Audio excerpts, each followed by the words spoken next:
పత్రికా మిత్రులకు అందరికీ నమస్కారం. నేను కింది స్థాయి నుంచి కార్యకర్తగా రాజకీయాలలోకి వచ్చినాను.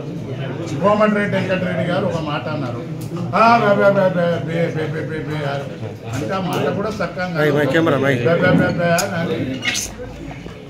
BRS party candidate Abdul Latif MP ఉన్నప్పటి సంది నేను రాజు డబ్బాలు పట్టుకున్నాను. అప్పుడు ఆయన రాజకీయాలంటే కూడా తెలియకుండా నేనేం కాదు, వాళ్ళు నిలబడ్డ క్యాండిడేట్ల కన్నా క్లీన్ ఇమేజ్ ఏ వెబ్సైట్లో కొట్టినా ఒక్క సింగిల్ కేసు నా మీద లేదు. ఆయన మీద ఒక 10 వెళ్తాయి, ఈయన మీద ఒక 10 వెళ్తాయి. సరే వాళ్ళు మొనకల్లా నేను మొనకల్లా భువనగిరి గడ్డ మీద నిలబడి ప్రజలకు అవసరమైన విషయాలల్లా దేంట్లోనైనా మీ పత్రికా మిత్రులే డిబేట్ పెట్టండి. కేసీఆర్ గారు డమ్మిని అది బీజేపీని గెలిపించాలన్నట్టు అంటే పెద్దలు జగదీశ్వర్ రెడ్డి గారు అన్నట్టు ఒక రెడ్డిని పెడితే బీసీకి ఈజీ అవుతుంది అనేది ఉంటుంది.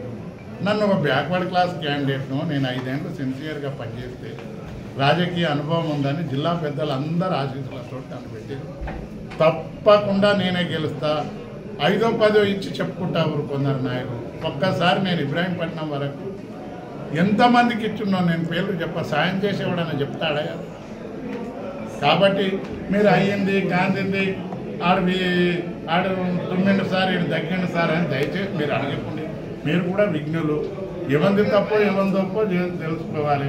ఒక ఆయన రాముడు గుడి చెప్తాడు, చామల కిరణ్ రెడ్డికి ఏం లేదు, రేవంత్ రెడ్డి పొద్దుముఖంగా రేవంత్ రెడ్డి బిస్కి రావాలి, పొద్దుగాలు వచ్చి రాజగోపాల్ రెడ్డి బిస్కి రావాలి, బిస్కెట్ పోతే ఆ పని బిస్కెట్ అయ్యేటట్టు.